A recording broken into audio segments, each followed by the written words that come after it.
KPK itu kan hanya cicak, kami ini buaya. Gitu, sehingga disebut KPK itu kan kecil memang. Lalu kalau polisi kan membuaya sampai ke tingkat desa ada. Kalau KPK kan cuma di Jakarta. Nah, lalu pada waktu itu merasa KPK itu harus dilumpuhkan, maka terjadilah operasi buaya itu, operasi cicak lawan buaya kan. Sehingga apa yang terjadi? Antasari Azhar tersangka. Ketua KPK. Ketua KPK. Mungkin ada masalahnya. Tetapi kemudian langkah lanjutnya untuk melumpuhkan KPK itu ditempuh cara, ya. Ditempuh cara apa yang ditempuh pada waktu itu? Yaitu 2 orang KPK dijadikan tersangka, Bibit Samad dan Chandra Hamzah. Nah, kalau 2 orang ini dijadikan tersangka, sementara Antasari ketuanya sudah tersangka, berarti KPK lumpuh menurut hukum. Karena apa? Keputusan komisioner untuk menentukan seorang itu tersangka dan seterusnya itu harus ditandatangani secara sah oleh minimal 3 orang. Ini tinggal 2. Karena Antasari sudah jadi tersangka, sementara Bibit Samad dan Chandra Hamzah tersangka. Nah, disitulah saya turun tangan. Nah, saya yang turun tangan. Apa buktinya?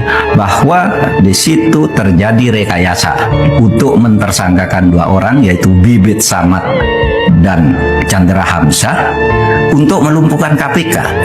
Apa buktinya rekayasa? Rekaman. Nah, KPK-nya nggak berani itu. Ketika saya minta, ayo rekamannya, saya tahu itu sudah ada rekaman karena saya dapat laporan dari rekamannya ada bahwa rekayasa. Nggak berani menyerahkan rekaman. Iya, saya pun diancam. Ini ketua MK diancam kalau nanti sampai di setel MK mau dirampas karena itu ilegal. Diancam oleh polisi berarti ya? Polisi. Ya.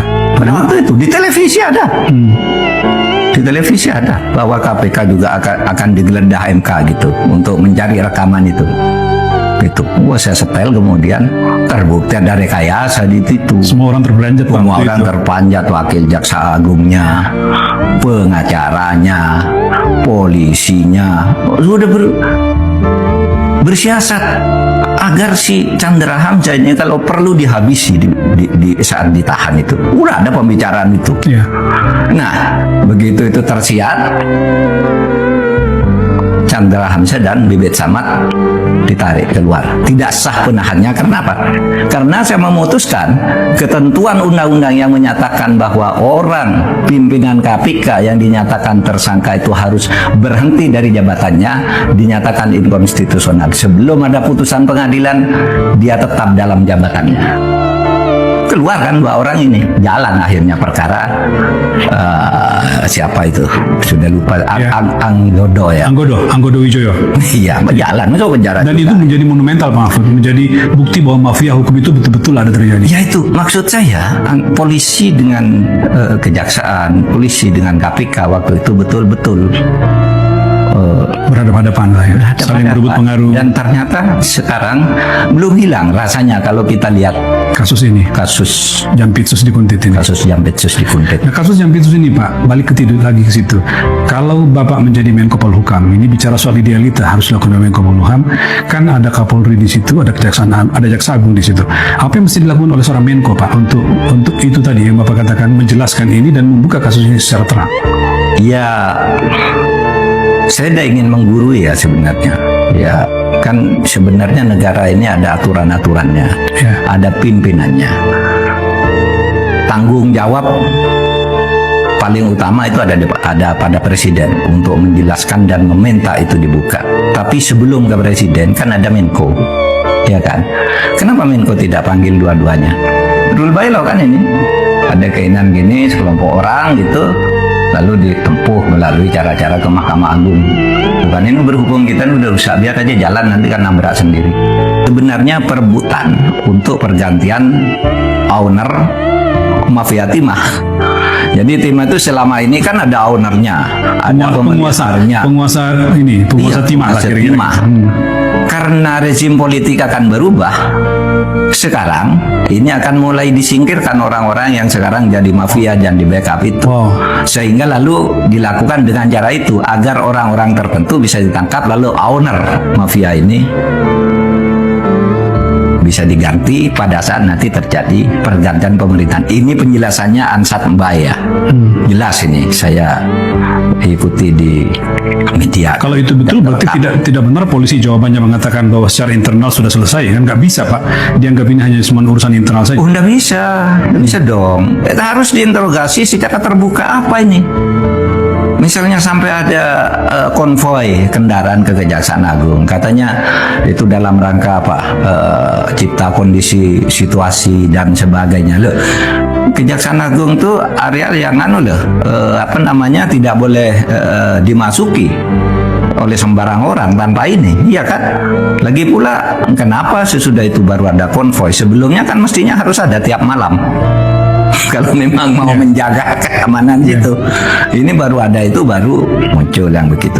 Nah, ini nih harus dijelaskan kepada masyarakat, karena masyarakat ini kan harus diberi ketentraman. Kalau hal gini kejaksaan. Oke, halo teman-teman, kembali lagi bersama saya di channel ini. Salam NKRI harga mati. Teman-teman, dalam video ini kita telah mendengarkan sebuah edukasi yang disampaikan oleh Mahfud MD. Beliau adalah seorang pakar hukum yang mengerti tentang tatanan negara ini. Bagaimana juga ia mengetahui perjalanan Jokowi dalam kabinetnya, karena beliau dulunya kabinet dari Joko Widodo semasa presiden. Tetapi karena dia tahu sikap-sikap dan tindakan Jokowi yang hanya memikirkan kepentingan pribadi tanpa memikirkan bagaimana kepentingan masyarakat itu sendiri, mulai dari situ Mahfud MD membuat keputusan bahwa dia harus keluar, mengundurkan diri dari kabinet Jokowi karena tidak searah dan tidak sepemikiran.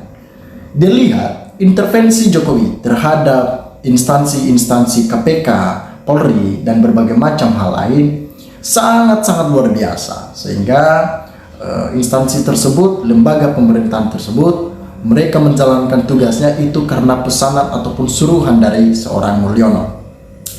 Kita akan membahas dan membaca bagaimana Prof Mahfud MD membongkar bobroknya KPK. Ya, mantap Bapak Prof Mahfud MD.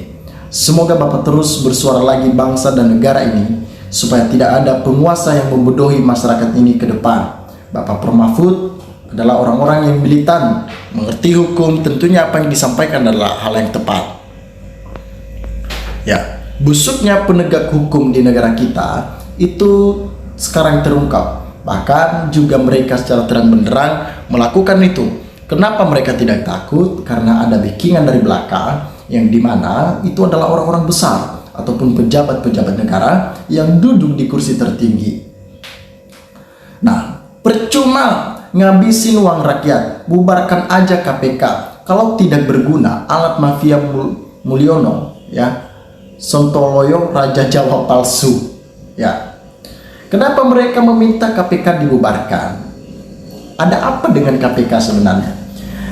Komisi Pemberantas Korupsi di negara Indonesia tentunya itu lembaga yang seharusnya bersih, lembaga yang seharusnya adil tanpa tebang pilih. Tetapi apa yang dicerminkan ataupun dipertontonkan kepada kita oleh lembaga Komisi Pemberantas Korupsi ini itu bukan hal yang tepat. Mereka lebih fokus mengusut kasus-kasus yang ecek-ecek, kasus-kasus kecil, dan itu adalah lawan-lawan politik dari orang-orang yang memesan untuk mengusung itu. Sedangkan kasus-kasus yang besar, misalkan Blok Medan, misalkan jet pribadi, ya, keluarga Mulyono, itu nggak bisa diadili sama mereka, karena itu adalah penguasa di negara ini. Dengan inilah masyarakat mulai geram. Dengan inilah masyarakat mulai tahu bahwa negara ini telah disetting, ya, telah disetting oleh mereka-mereka yang berkuasa. Siapapun pejabatnya asal masih di bawah presiden tidak akan berani mengusut kesalahan yang dilakukan oleh keluarga presiden. Apa nggak pingin kehilangan jabatannya? Bosnya sendiri kok dilawan begitu? Ya, inilah yang terjadi ketika pejabat-pejabat tinggi negara ataupun misalkan presiden lah melakukan sebuah kesalahan, maka KPK sulit untuk membongkar hal itu, mengungkapkan faktanya. Itulah mereka, ya. Disampaikan lagi di sini, betul KPK, Komisi Pemberantas Korupsi, adalah alat kekuasaan negara. Contoh, seumpama Bu Kofifa tidak mendukung paslon nomor 2, waktu itu pasti ditangkap KPK juga. Hati-hati KPK hukum, Tuhan bisa mencabut nyawa ketua KPK bila nggak mau bela rakyat. Ingat itu, ya. Kalau KPK nggak berani biar mengadili rakyat aja, masalahnya nggak punya nyali, ya. Mending memundurkan diri aja dan bubarkan itu KPK. Ya, cuma 16% saja merasa hebat, dan jika kalah nggak usah cari kesalahan yang lain, mau jadi gelandangan politik si Mulyono ini.